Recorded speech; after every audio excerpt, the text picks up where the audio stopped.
Brought across the Atlantic from cities in England such as London and Manchester to the United States, rave culture has slowly etched its way into the clubs and dark recesses of major metropolitan cities like New York and Chicago. But for anyone living on the West Coast, this is definitely no secret.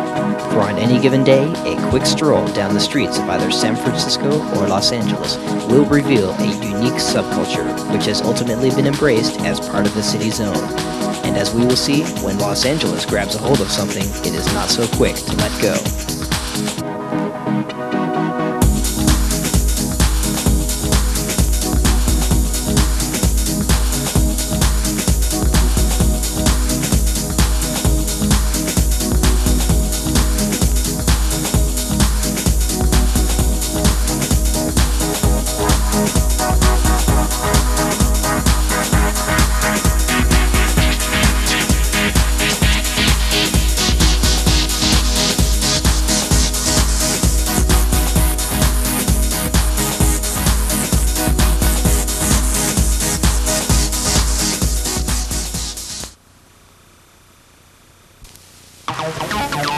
The underground scene is dead, some people might say. Try telling that to the millions of young urban dwellers of Los Angeles and you will get quite a different response.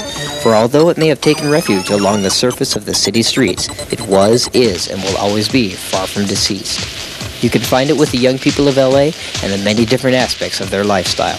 And while the clothes they wear may play a part in the urban underground rave scene, the music comes first.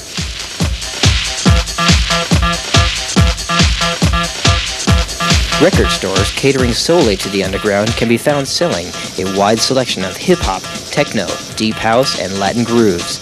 With an intense turnover rate in tracks, the variety of music is as fast-paced as the music itself, moving upwards of 160 beats per minute.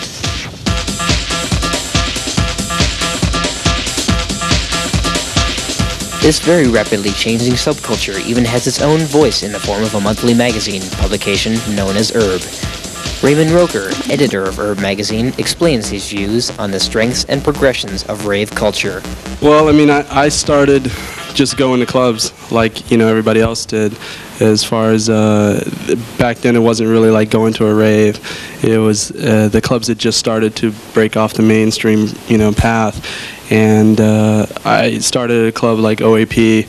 And, it was an underground party, basically. It was a lot more mixed back then. There was a lot more intermingling of like, the culture. As far as positivity and continuing the scene, it's going to take people's attitudes to be, first of all, non-apathetic. People have to realize their own power. And then, we can all party in unison and stuff, and there's going to be ups and downs, but I think that's the only way it'll continue on, instead of the bickering about, what's old school, what's new school, who was there in the beginning, who wasn't. It really just, we need to realize that there are things in this world that we need to react to and change and make better. And there's a lot of power in the youth culture.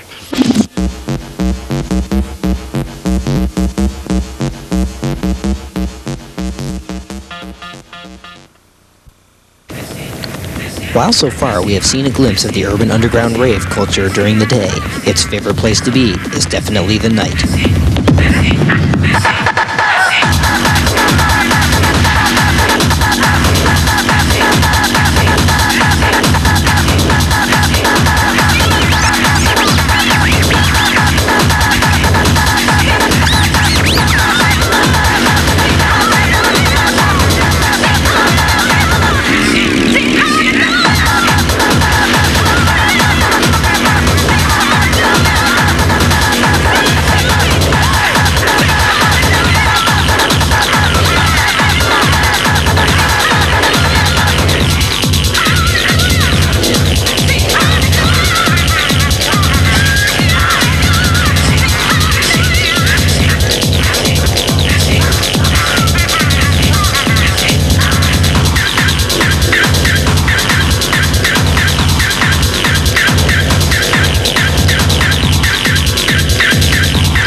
time tonight? What's the best part about it?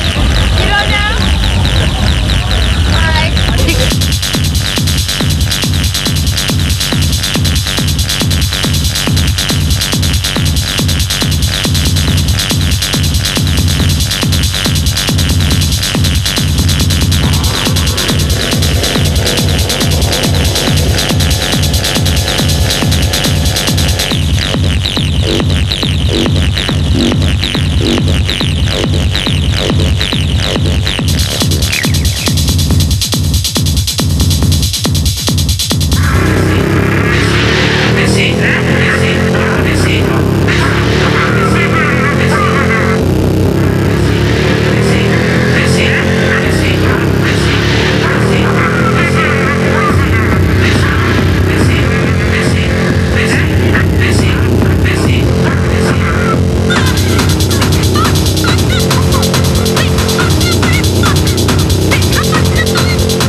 The music is fast and furious, the bass is relentless, and for some, in order to keep up with the beat, illegal substances are often consumed, with Extacy providing a tactile intimacy and speed helping to whip up the tempo.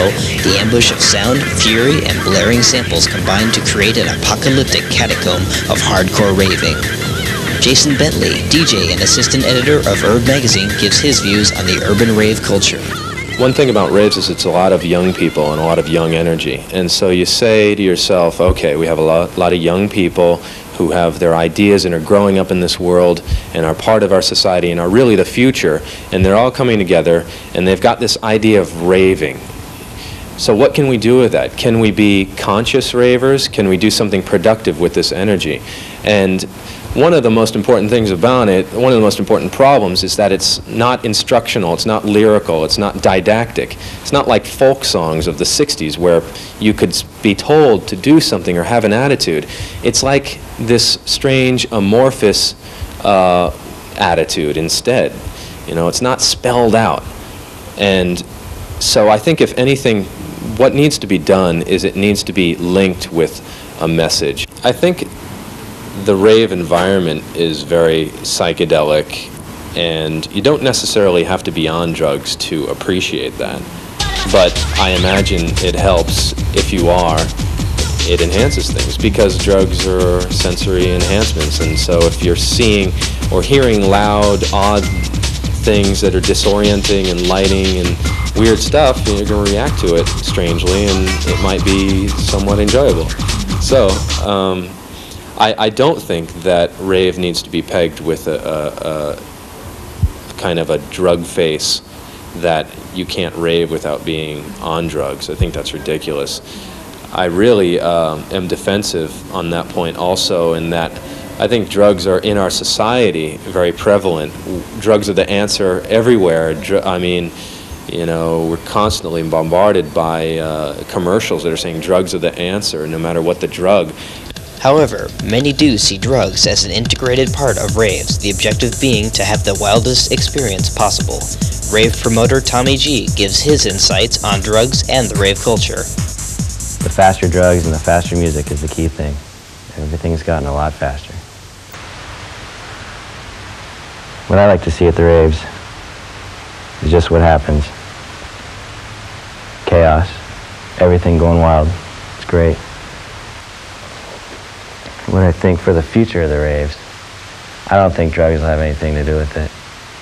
It's not the drugs, it's just what people feel.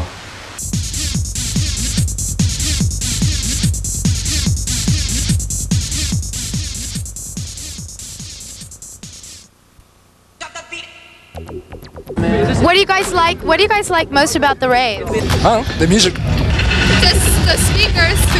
Ecstasy. The music is excellent. The girls. To get stoned.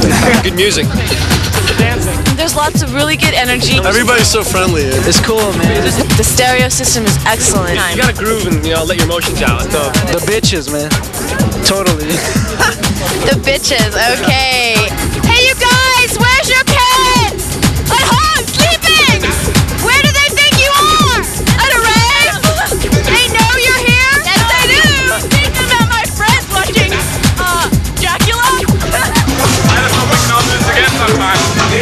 That's it, man. What else is there? One can also find many visual oddities at the raves, from concession stands to hallucinogenic stimulations. Okay, can you tell us what you're doing here tonight? What this is all about? This is the Honest Tent. It's just something different. Gotta get fresh, gotta keep new. So, the Honest Tent. Okay, what are you selling here? Selling pendants and mic shirts.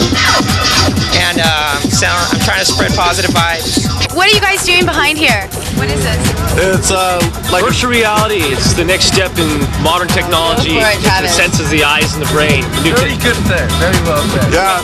There's 18 different programs that you can set for studying to sleeping to just pure fun. Great peaceful journey.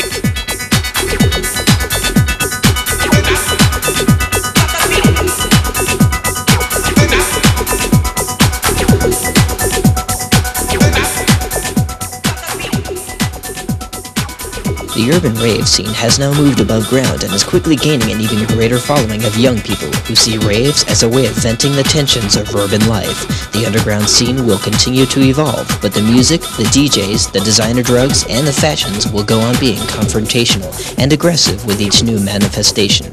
Perhaps rave culture is all about using futuristic technology to return to the ancient purpose of music, communal release through ritual, ecstatic dancing.